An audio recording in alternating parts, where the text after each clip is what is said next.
Welcome to the Good Fight Sports Podcast, your home for local sports here in the 574.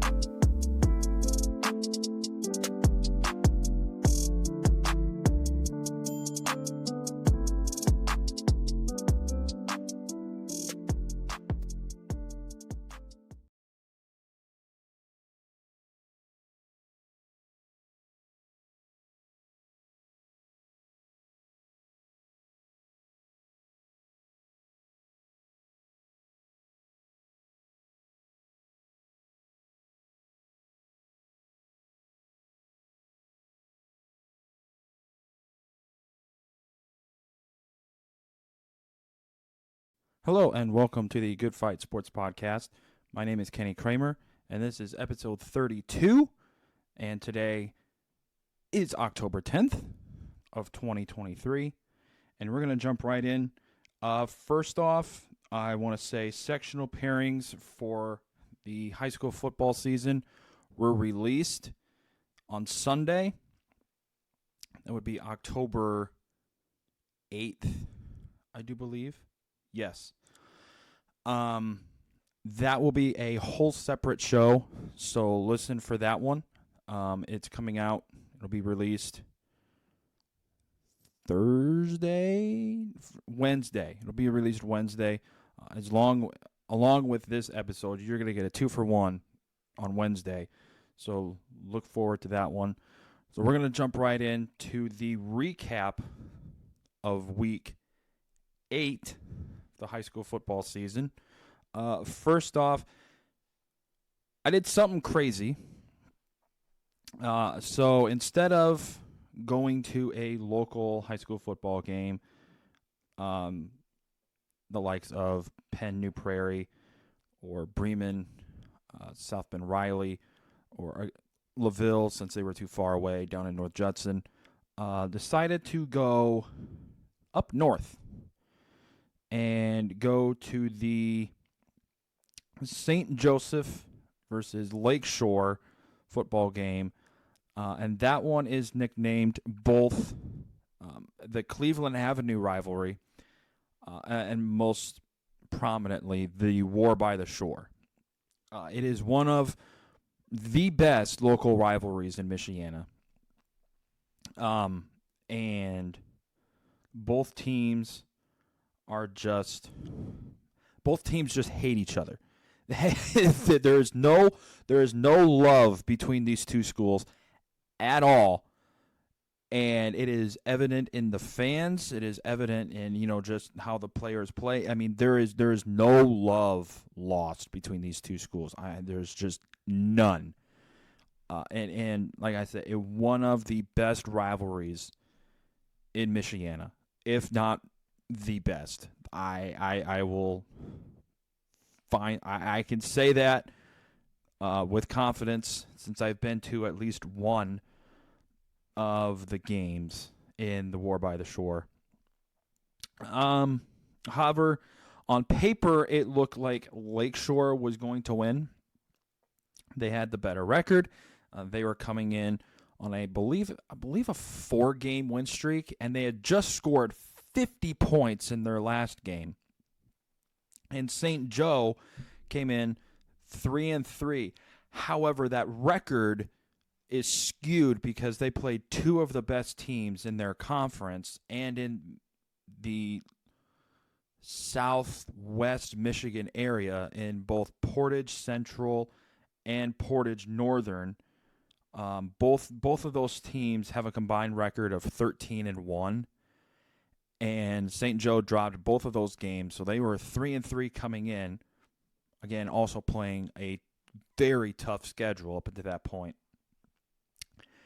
And they could give a rip about Lakeshore in the game. Let's just say they found themselves up. St. Joe did up 25-0 at halftime. Now you're like, okay, 25-0. Obviously, Lakeshore came out a bit sluggish. They were going to come in the second half. No, the first half stats, total yards wise, St. Joe 212, Lakeshore -10. Yeah, and some of those yards by Lakeshore were penalties as well, but a lot of those were just stupid mistakes, snaps over the quarterback's head, tackles for loss. I mean, Lakeshore could not get out of their own way, nor could they get past the 50 in the first half. Lakeshore did not get past the 50 in either direction in the first half. And St. Joe could do no wrong. I mean, they were moving the ball at will against the Lancers of Lakeshore.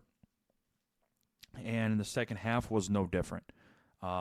St. Joe came St. Joe came out right off the bat and got a 3-and-out, actually a turnover. I believe it was a fumble, if I remember correctly. And then they went down and scored to make it 32-0. And at that point, Lakeshore still couldn't do anything. It was a lot of back and forth. Lakeshore's defense finally stepped up and forced punts, forced 3-and-outs, forced a missed field goal as well. And after one of the 3-and-outs, decided to leave just because long drive, and, well, I didn't want to sit out in the rain and watch Lakeshore get absolutely demolished. It was kind of upsetting driving that far just to watch St. Joe just absolutely kick butt. But, hey, that's how it goes some days. So St. Joe ended up winning 35-0. They improved to 4-3 on the year. They need 2 more wins to be eligible for the playoffs up in Michigan. And they now trail the all-time series to the Lancers, 36-34. And the Lancers now fall to 5-2, and they now face the 2 toughest tests on their schedule now in Portage Northern. They're 6-1, and Portage Central at 7-0. Lakeshore just needs 1 more win in order to make the playoffs, and I don't think they're going to get it because those 2 schools right there are just too good for any school around here. Well, in Southwest Michigan and any school around here, honestly. I think Lakeshore is going to fall. I don't know if they make the playoffs. You never know. You still got to play the games. But I just don't see any way that Lakeshore can beat either one of those 2 schools. Now coming back down here to Indiana, northern Indiana, the spotlight game of the week for that week 8 was number 9 and 6A Penn at 6-1, at number 7 and 3A New Prairie at 6-1. Penn went into this game winless at Amzie Miller Field against both the Cougars of New Prairie and New Carlisle. So Penn had never won over there in New Carlisle. However, that was snapped as the Kingsmen walked out with a win and at least a share of the NIC Big Division title after a 22-0 shutout of the Cougars. This game was never close, even though it was close on the scoreboard.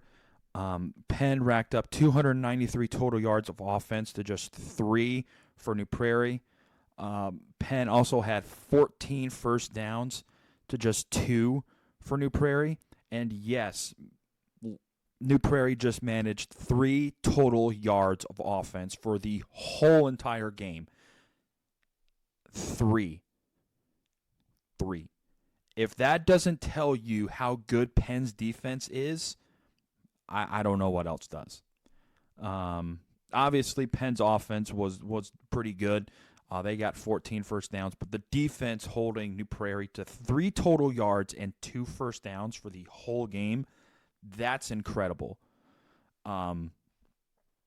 Just absolutely demolished New Prairie. And Penn can now win the NIC Big Division outright with the win this upcoming Friday against South Bend Adams.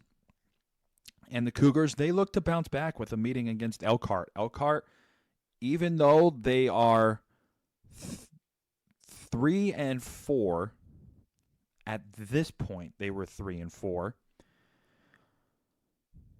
They are still no pushover. They have played one of the toughest schedules up here in northern Indiana with out-of-state teams and teams that just are really good.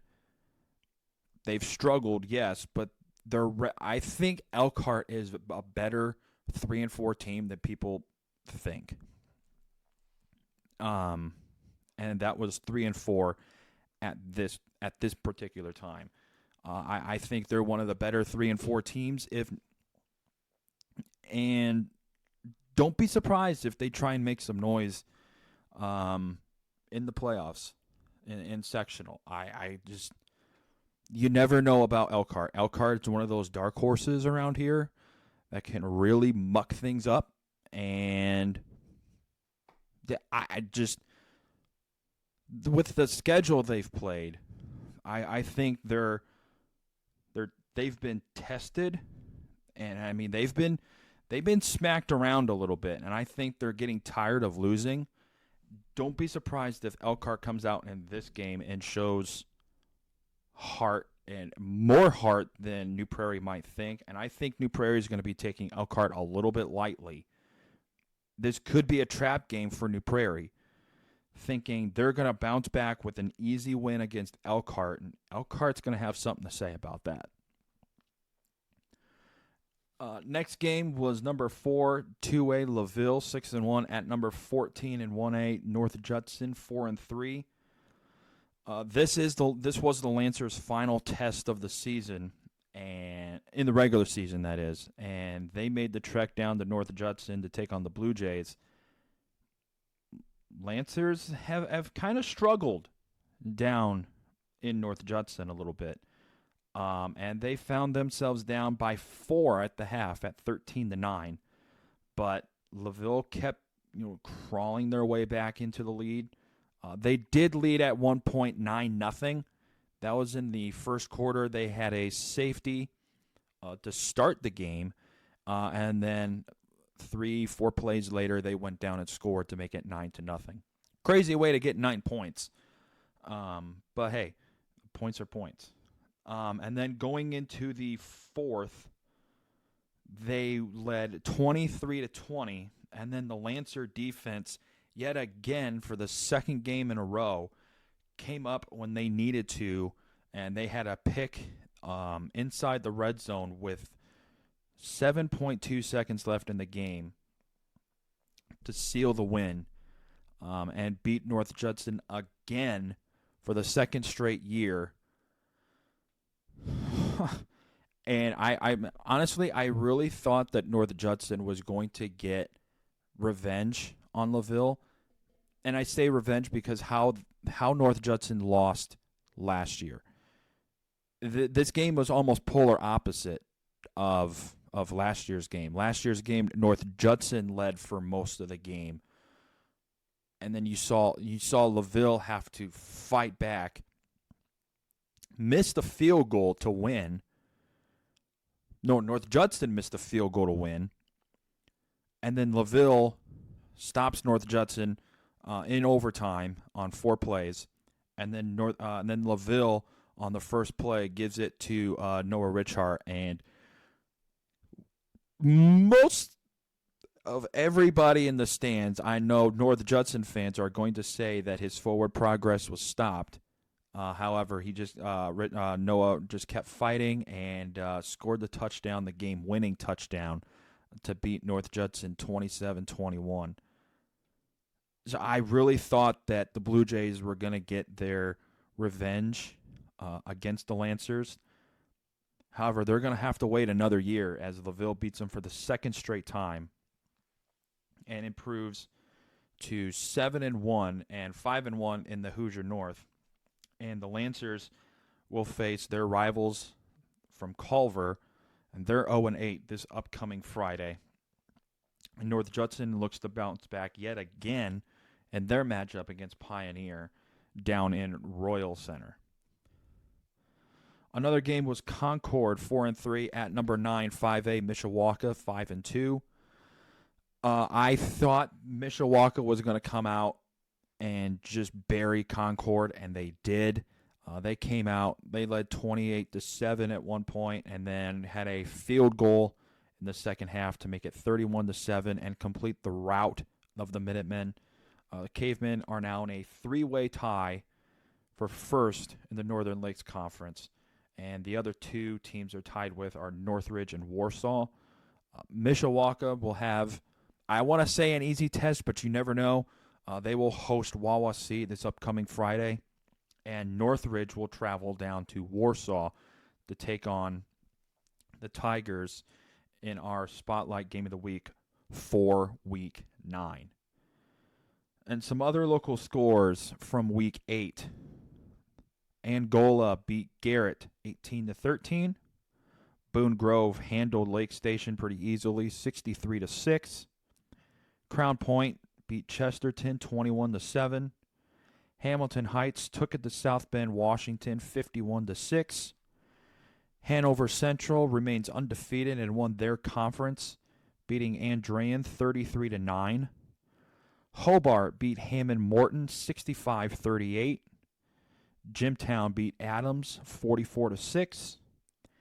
Knox beat Triton 42-7. Lakeland beat Fairfield 33-7. Leo beat Columbia City 51-7. Lewis Cass beat Manchester 38-7. Maryville beat Lake Central 38-9. Michigan City beat LaPorte 35-0. Mishawaka Marion beat Elkhart 27-14. Northwhite handled North Newton 66-0. Northwood beat Wawasee 38-21. Northridge beat Plymouth 40-14. Pioneer beat Culver 46-8. River Forest beat South Central 29-8. Rochester beat Southwood 41-0. South Bend Clay gets their second win in a row. They are on a winning streak now as they beat John Glenn's JV 19-6. South Bend Riley wins the NIC Small Division. They beat Bremen 22-8. South Bend St. Joe beat Culver Academy 20-6. Tippecanoe Valley beat John Glenn 37-14. Valpo beat Portage 42-6. Warsaw beat Goshen 42-7. West Central beat Frontier 52-12. West Noble beat Churubusco 48-6. And Winnemac beat Caston 28-22. Then, as we do other scores from around the state. Adams Central beat Bluffton 24-0. Ben Davis beat Lawrence Central 26-23. Bloomington North beat Columbus North 38-35. Brownstown Central took it to Silver Creek 45-14. Carmel gets a 3-point win over their rivals of Warren Central 17-14. Carroll of Flora beat Clinton Prairie 43-7. Center Grove beat Lawrence North 43-23. Danville beat Webo Western Boone 21-7. East Noble knocks off previously unbeaten New Haven 31-21. Eastbrook upsets Madison Grant 22-8. Eastern Greentown upsets Sheridan 19-14. Cathedral wallops Indianapolis Roncalli 42-0. Lutheran stays undefeated, gets their 38th win in the last 2 years. Wow, I can't think today. 38th win in 2 years, beating Speedway 28-9. Monrovia beat Cascade 42-35. North Posey beat Southridge 21-14. South Putnam beat Heritage Christian 36-19. South Vermilion beat Seeger 37-22. Vincennes Lincoln upsets Evansville Memorial 6-0. West Lafayette took it to Twin Lakes 26-7.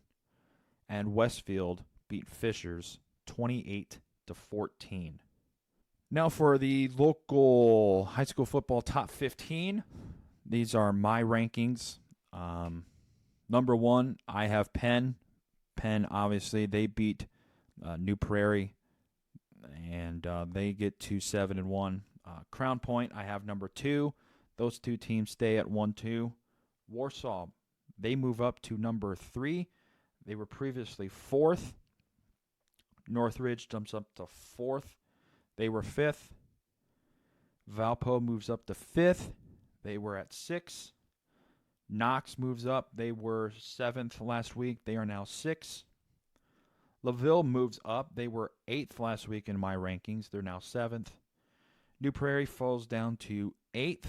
They were 3rd last week in my rankings. Northridge, Mishawaka, Tippecanoe Valley, and South Bend Riley all stay the same. They are Northwood 9, Mishawaka 10, Tippy Valley 11, and South Bend Riley 12.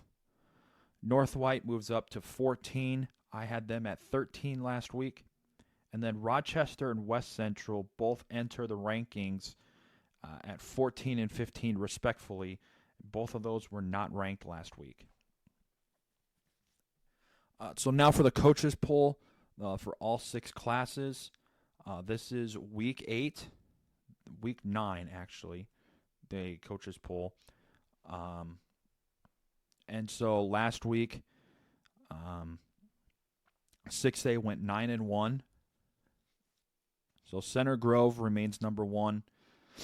Ben Davis is number 2. Brownsburg is 3. Crown Point is 4. Hamilton Southeastern is 5.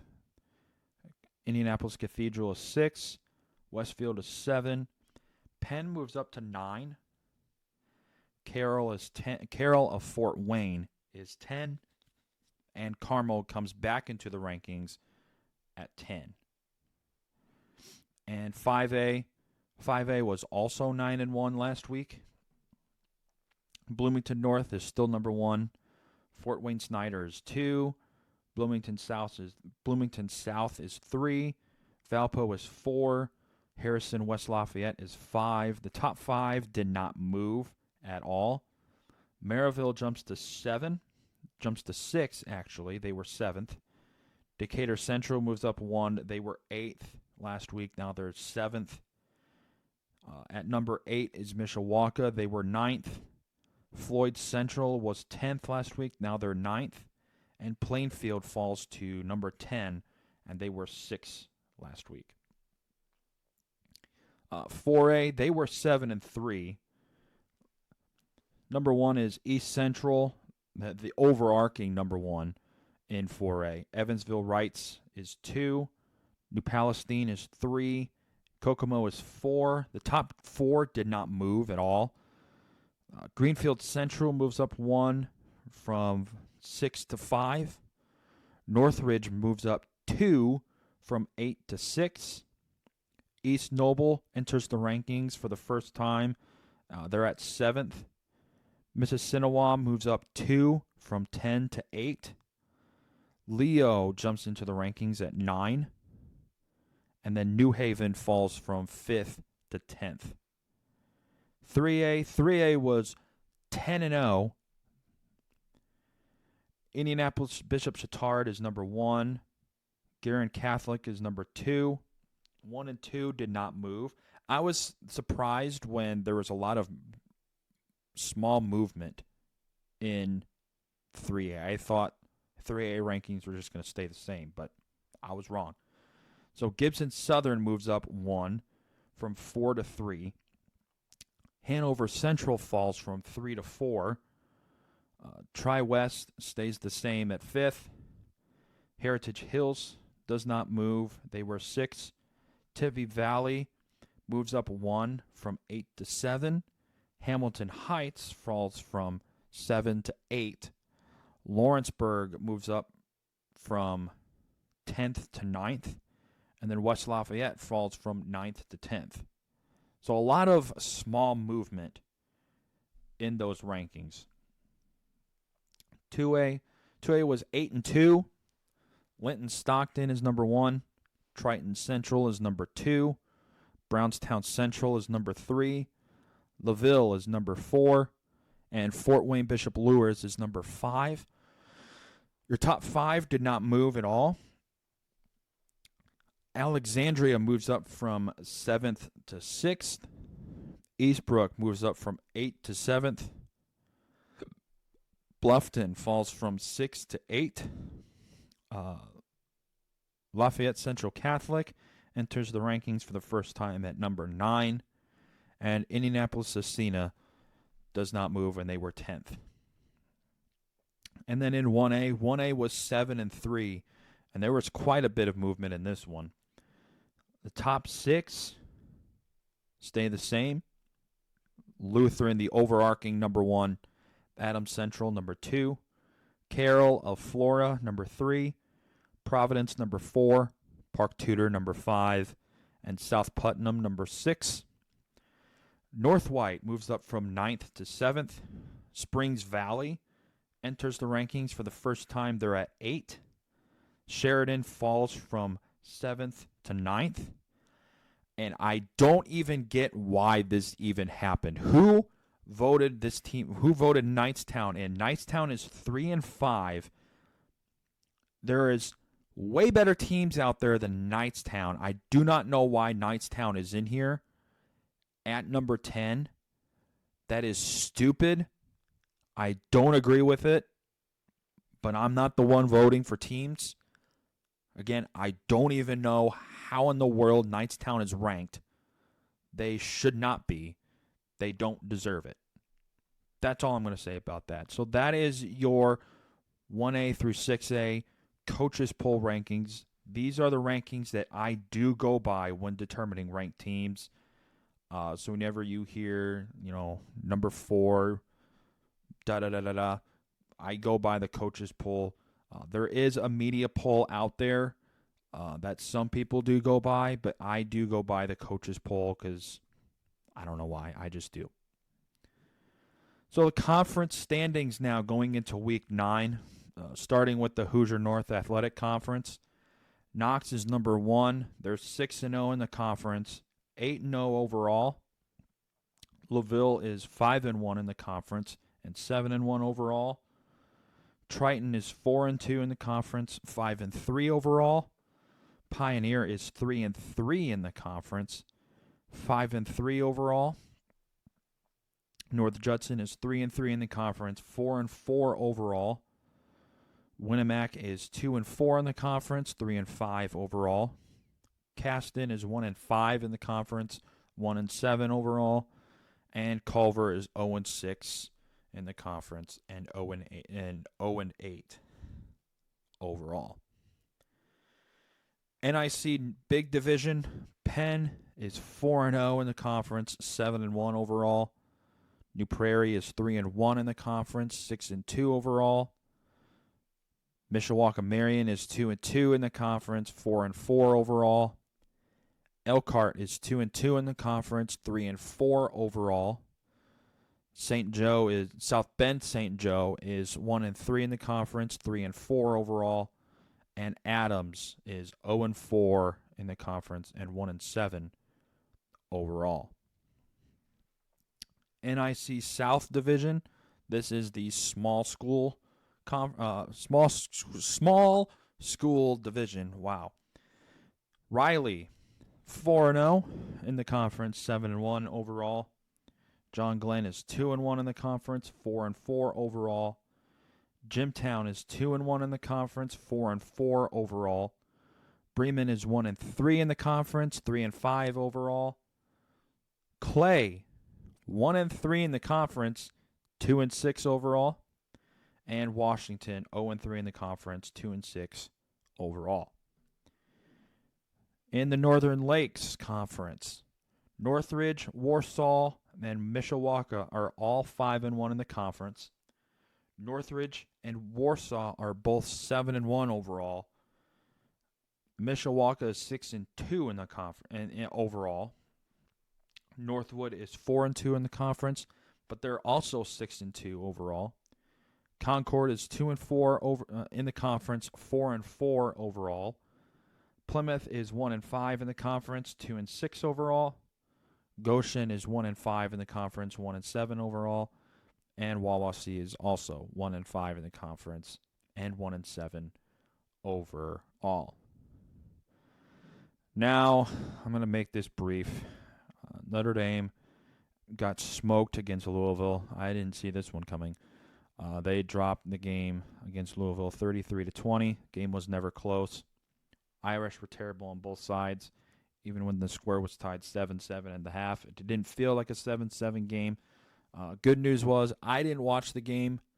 I just saw the stats, and the stats weren't even close. So time to turn the page. We now move on to our Super Bowl, and this is the only game that really matters on the schedule. We play yet again under the lights at Notre Dame Stadium when we play Southern Cal. Ugh. So some stats against Louisville really quick. Notre Dame had 298 total yards, 254 passing yards, an abysmal 44 rushing yards, 17 first downs, 35 tackles, 5 turnovers when we haven't turned the ball over all season, and 28 minutes and 43 seconds worth of time of possession. Louisville had 330 total yards, 145 passing yards, 185 rushing yards, 17 first downs, 34 tackles, 1 turnover, and 31 minutes and 17 seconds worth of time of possession. Some other college football games. Number 1, Georgia beat number 20, Kentucky, 51-13. Number 2, Michigan beat Minnesota, 52-10. Oklahoma beat Texas, 34-30. Ohio State beat Maryland, 37-17. Florida State beat Virginia Tech, 39-17. USC survived Arizona, 43-41 in triple overtime. Alabama beat A&M, Texas A&M, 26-20. UCLA beat Washington State, 25-17. North Carolina took it to Syracuse, 40-7. Oregon State beat Cal, 52-40. Ole Miss beat Arkansas, 27-20. Georgia Tech won on a last-second touchdown after Miami did not take a knee and decided to run the ball. And then the one of the Georgia Tech players stripped the running back from Miami of the ball, got the recovery, and then next play, Georgia Tech scores to win the game 23-20. So, haha, Miami, take that. LSU beat Missouri 49-39, and then Wyoming beat Fresno State 24-19. So here's my college football top 25. These rankings do not matter in real life, but these are just where I see teams in the top 25. I'm also going to do a college football playoff poll, both the top 4 and then first 2 out. Until we get to that point, we're going to do the top 25. So I have Georgia at number 1, Michigan at number 2. I've moved Ohio State and Florida State. Ohio State is now number 3. Florida State's now number 4. Oklahoma jumps up to 5 for me. Penn State, Washington. Penn State moves up 1 from 7 to 6. Washington's now number 7. Oregon is number 8. Texas falls to 9. I have Alabama 10. I moved USC down to 11. They've looked terrible the last few weeks. I have North Carolina 12. Louisville at 13. Utah at 14. Oregon State at 15. Ole Miss at 16. Duke at 17. Washington State at 18. UCLA at 19. LSU at 20. Tennessee at 21. And I dropped Notre Dame all the way down to 22. They've looked terrible the last couple of weeks. Kansas at 23. Wyoming at 24. And Kentucky at 25. 5. And then the AP poll, one of the polls that actually matter until the college football playoff rankings. Georgia's 1, Michigan's 2, Ohio State's 3, Florida State's 4, Oklahoma's 5, Penn State 6, Washington 7, Oregon 8, Texas 9, USC 10, Alabama 11, North Carolina 12, Ole Miss 13, Louisville 14, Oregon State 15, Utah 16, Duke 17, UCLA 18, Washington State 19, Tennessee 20, Notre Dame 21, LSU 22, Kansas 23, Kentucky 24, and Miami at 25. So that's going to do it for this episode. Tune in to our next episode where we dive into the sectional rankings that came out on Sunday, October 8th. And until then, so long, everybody.